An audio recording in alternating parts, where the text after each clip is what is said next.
You're listening to the N2K Space Network.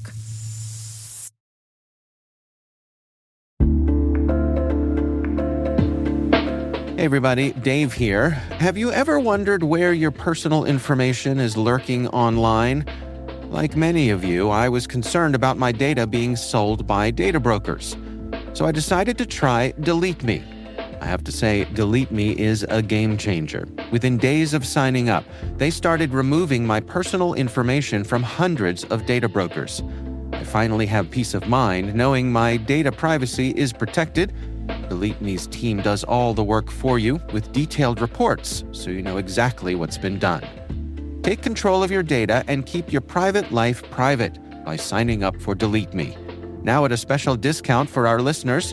Today, get 20% off your Delete Me plan when you go to joindeleteme.com/N2K and use promo code N2K at checkout.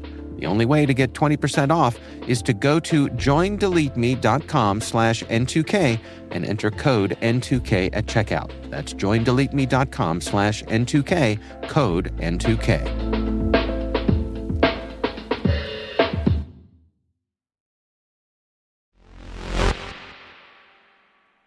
Today is January 23rd, 2025. I'm Maria Varmazis, and this is T-Minus.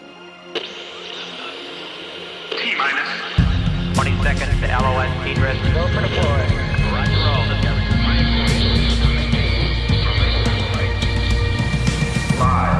Rocket Lab signs a contract with Germany's Aurora Technologies to launch satellites to monitor wildfires and alert first responders to danger. 4. The Italian Space Agency has selected Thales Alenia Space to contribute to NASA's Surface Biology and Geology Thermal Infrared Earth Observation mission. 3. Eutelsat and NIGCOMSAT to launch satellite services in Nigeria. 2. The UK's Blue Abyss has signed a Space Act agreement with NASA's Glenn Research Centre to accelerate advancements in commercial space training, research, and infrastructure development. 1. NASA's acting administrator removes DEIA, or Diversity, Equity, Inclusion, and Accessibility programs, from the space agency. 0, 0.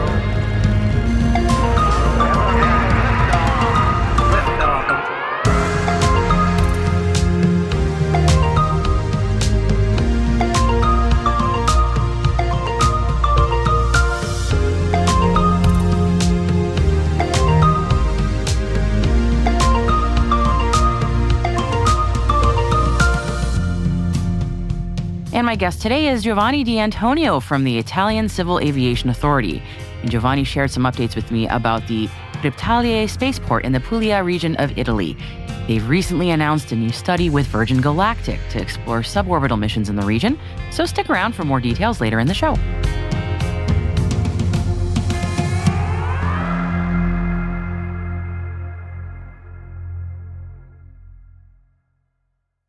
Happy Thursday, everyone. We're kicking off today's Intel briefing with an update on NASA's leadership change for a second day in the row. Yesterday, we let you know that the White House had appointed an interim administrator after Bill Nelson stepped down from his role. And it seems that she is already implementing policies directly from the new occupants at the White House. Janet Petro's first point of order has been to remove the DEIA policy, and that would be the Diversity, Equity, Inclusion, and Accessibility programs from the U.S. Space Agency. In an email to NASA employees, Petro wrote this: "We are taking steps to close all agency DEIA offices and end all DEIA-related contracts in accordance with President Trump's executive orders." The email went on to say, "These programs divided Americans by race, wasted taxpayer dollars, and resulted in shameful discrimination." Petro also pushed NASA employees to report any change in contract description or personnel position description since November 5th, 2024, to obscure the connection between the contract and DEIA or similar ideologies. Several other U.S. agencies received similarly worded messages from their acting directors on Wednesday. In the meantime, there is also a hiring freeze at NASA, which also affects all federal agencies until the nominated administrator, Jared Isaacman, passes the U.S. Congress's vote to assume the role. Moving on to the UK now, and the UK's Blue Abyss has signed a Space Act agreement with NASA's Glenn Research Centre to accelerate advancements in commercial space training, research, and infrastructure development. Under the agreement, Blue Abyss and NASA will work together to explore several crucial areas, including developing innovative methods for preparing the next generation of space travelers, studying the effects of extreme gravity conditions on humans, robotics, and biological and physical sciences, and planning and mapping advanced facilities like underwater facilities, parabolic flights, and augmented reality training tools. The U.S. Space Agency will lend its technical expertise and insights from decades of space exploration to guide the development of future capabilities and facilities. Blue Abyss will conduct a market study to define infrastructure requirements over the next 10 years, and the results will help shape NASA's understanding of how commercial facilities could support its future missions. Blue Abyss is expected to make Spaceport Cornwall its base for the research.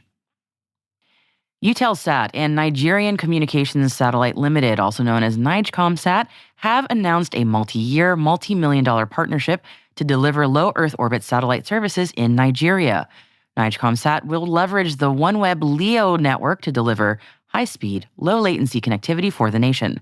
Their services will cater to a wide range of sectors, including government, enterprises, and underserved rural areas, supporting essential applications like remote communications, mobile connectivity, and offshore operations. The Italian Space Agency has selected Thales Space to contribute to NASA's Surface Biology and Geology Thermal Infrared Earth Observation Mission, also known as SBG-TIR. That one does not roll off the tongue. The agreement is a follow-on from a 2023 collaboration pact between ASI and NASA for the SBG-TIR mission. The mission's focus is on gathering radiometric and multispectral measurements of emissions from land and water. The data will aid climate, ecological, and geological analyses while supporting applications in food security and water management. NASA's Thermal Infrared Radiometer and ASI's VIS NEAR camera will combine to deliver high-resolution observations of terrestrial and aquatic ecosystems, and these instruments will also monitor critical phenomena such as wildfires, volcanic activity, and water resource dynamics. And speaking of wildfire monitoring, Rocket Lab has signed a contract for a responsive launch on Electron with German company Aurora Technologies. Aurora Tech is developing a satellite constellation to monitor wildfires and alert first responders to danger. The mission will launch from Rocket Lab Launch Complex 1 in New Zealand and will deploy 8 satellites within the next 4 months. The timeline will enable Aurora Tech to meet the season-sensitive requirements of its wildfire detection mission. The company plans to expand their constellation with up to 100 satellites in total by 2028.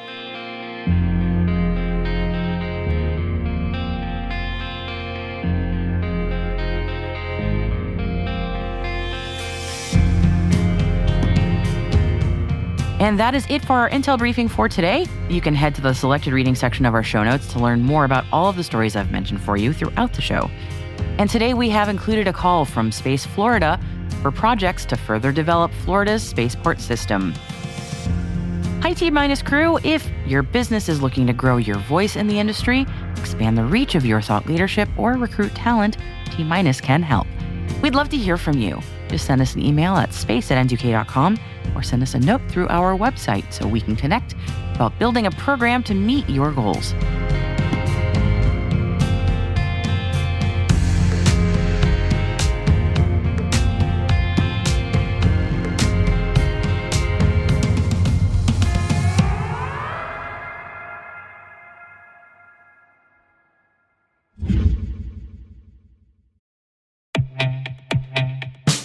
And now, a message from Black Cloak. Did you know the easiest way for cyber criminals to bypass your company's defenses is by targeting your executives and their families at home? Black Cloak's award-winning digital executive protection platform secures their personal devices, home networks, and connected lives. Because when executives are compromised at home, your company is at risk. In fact, over 1/3 of new members discover they've already been breached. Protect your executives and their families 24/7, 365 with Black Cloak. Learn more at blackcloak.io.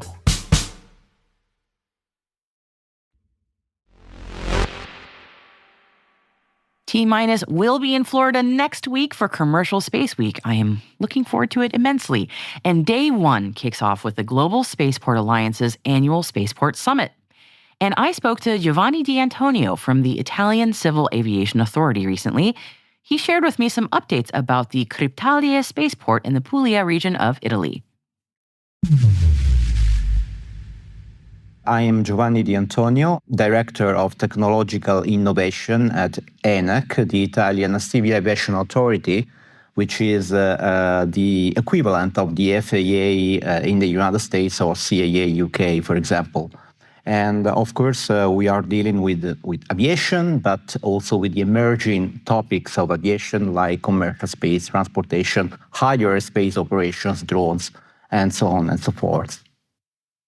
Well, thank you so much for joining me. And there is so much happening in Italy in aerospace. It's quite amazing to hear all the news, all the announcements, very exciting things happening, not least of which is the spaceport. So tell me a little bit about Cryptalia, about the spaceport specifically. Of course. The history. Yeah. So, yes. And let me say the journey started a decade ago, in 2014, when ENAC designated the airport, that airport has suitable for aeronautical, industrial activities and research and test activities. That year, we also entered into an agreement, a cooperation, a memorandum of cooperation with the FAA AST, specifically signed with George Nield, that at that time was the associate administrator, to promote the commercial suborbital operations in Italy. And since then, our Ministry of Infrastructure and Transport tasked us to develop the regulatory framework for spaceports and suborbital operations. And with a specific address act in 2018, the Ministry of Infrastructure and Transport identified the Grottaglio Spaceport as the first spaceport in Italy for suborbital operations.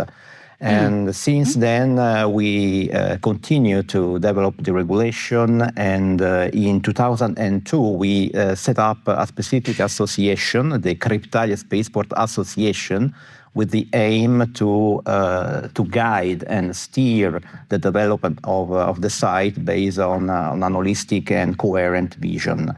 The characteristic of our spaceport is thought for horizontal operations, which means it is a 3 kilometers runway airport for horizontal and takeoff, orbital and suborbital operations, which means basically, in principle, air launching into orbit, re-entry from orbit, and suborbital flight. And specifically in this moment, we would like to develop this last sector, the suborbital flight, and our vision for the spaceport is that may become a reference point, a reference base for suborbital activities, for sure in the European Union, but in general in the Mediterranean basin. Absolutely. You answered a whole bunch of my questions in that right there beautifully. So thank you.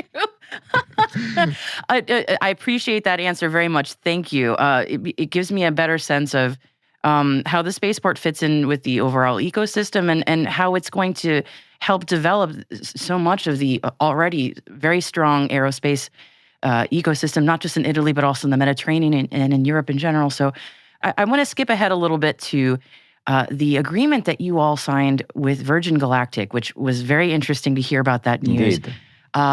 Please tell me more about that. Of course. Aside developing the regulation, aside facilitating the ecosystem and building the infrastructure, of course, we need an operator. And since last year, we have been working diligently with Virgin Galactic to, let me say, finalize this agreement which foresee the development of a feasibility study to understand, to identify the conditions under which suborbital operations could be carried out in Italy at Grottaglio Spaceport in our environment according to our regulation, our technical regulation. So basically this study will be divided into 2 phases. The first phase will be devoted to the technical feasibility and will be carried out this year. In this first phase, we are going to assess ground and day risk in terms of expected casualties calculation and day risk contour for the management of the airspace, the procedures for the airspace management, and specifically tailored to Virgin Galactic operations, procedures that we have been simulating in this week, for example, in Eurocontrol in Paris at Eurocontrol Innovation Hub, because we are trying to simulate some assumption we would like to validate during the feasibility study directly with Virgin Galactic. Then we are going to assess the needs for ground infrastructures in terms of building, layout, operational procedures like, for example, the handling and storage of the propellants and so on and so forth. Then the environmental issues, specifically, you can imagine toxicity, emissions, and noise, including the problem of the sonic boom, of course, that we expect to have over land, probably. We will see.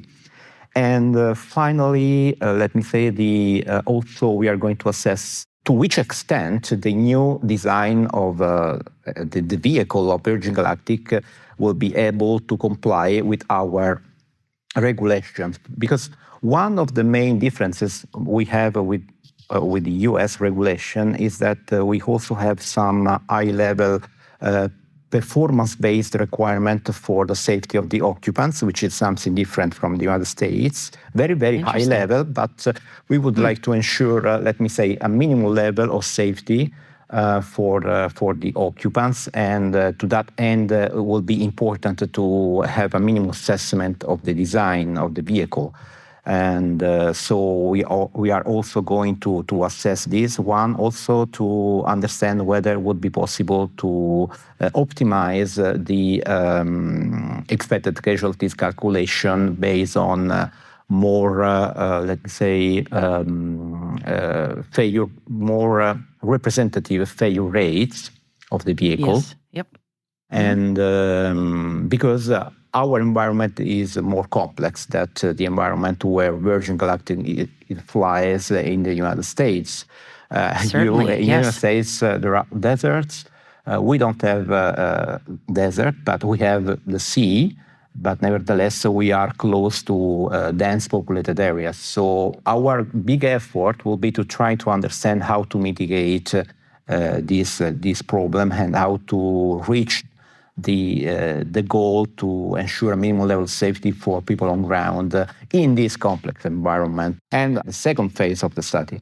After the completion of this phase, we are going to assess how the Italian industry base may support and take benefit from these operations in terms of partnership agreements.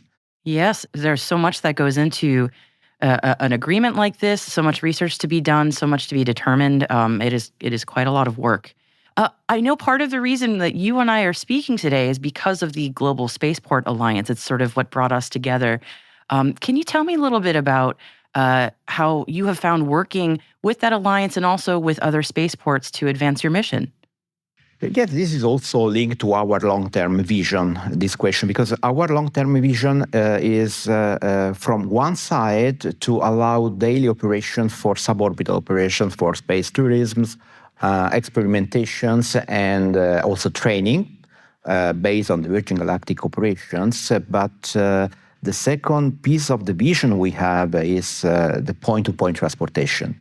In the future, we would like to make the Grottaglie Spaceport a node of an intercontinental network of spaceport where it could be possible to fly point-to-point suborbitally. And to do so, of course, we should strengthen our relationship with other spaceports around the world, and in particular with the spaceport in the United States.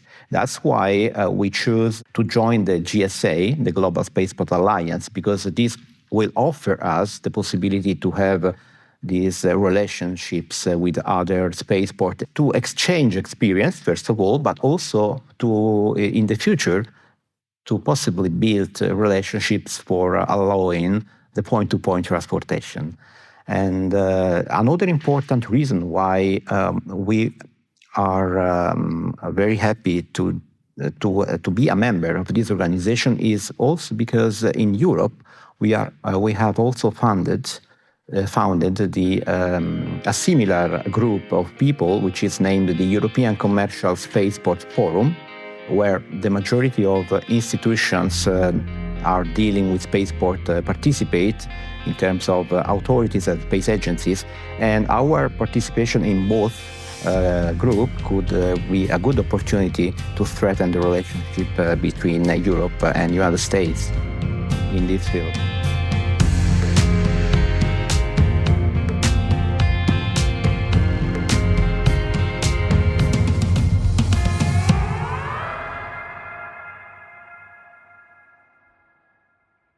We'll be right back.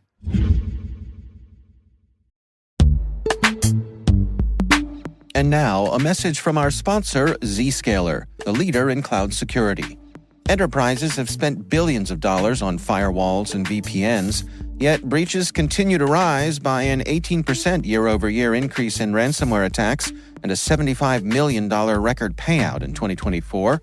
These traditional security tools expand your attack surface with public-facing IPs that are exploited by bad actors more easily than ever with AI tools.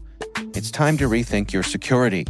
Zscaler Zero Trust plus AI stops attackers by hiding your attack surface, making apps and IPs invisible, eliminating lateral movement, connecting users only to specific apps, not the entire network, continuously verifying every request based on identity and context, simplifying security management with AI-powered automation, and detecting threats using AI to analyze over 500 billion daily transactions. Hackers can't attack what they can't see. Protect your organization with Zscaler Zero Trust and AI. Learn more at zscaler.com/security.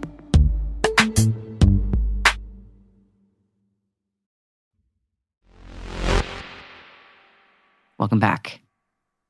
Every year on the fourth Thursday of January, NASA observes its Day of Remembrance. This year, that day is today, January 23rd. The Day of Remembrance, NASA says, is to honor members of NASA who lost their lives while furthering the cause of exploration and discovery, including the crews of Apollo 1 and Space Shuttles Challenger and Columbia. Participating members of the public, as well as NASA staff, often lay wreaths and place flowers for these fallen crew at memorials around the country, including at Arlington National Cemetery, where many of these brave explorers have memorials and grave markers, and also at Kennedy Space Center in Florida. As humanity continues to push the boundaries of exploration and return to the moon, and one day go to Mars and beyond, we should always take a moment to remember the sacrifices of those who gave their lives for space. Per aspera ad astra.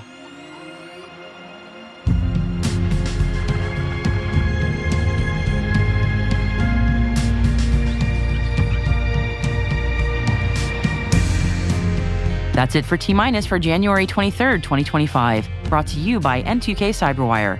For additional resources from today's report, check out our show notes at space.n2k.com.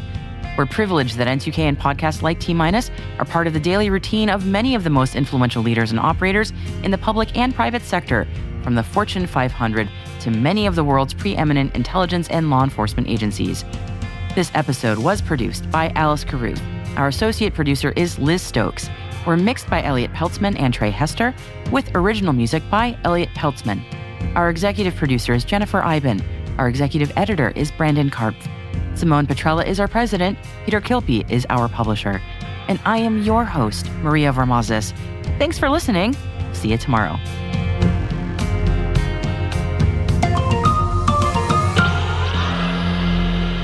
T-Minus.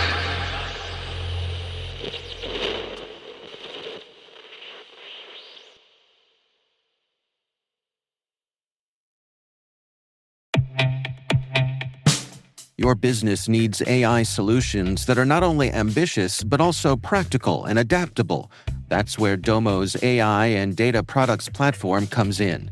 With Domo, you can channel AI and data into innovative uses that deliver measurable impact.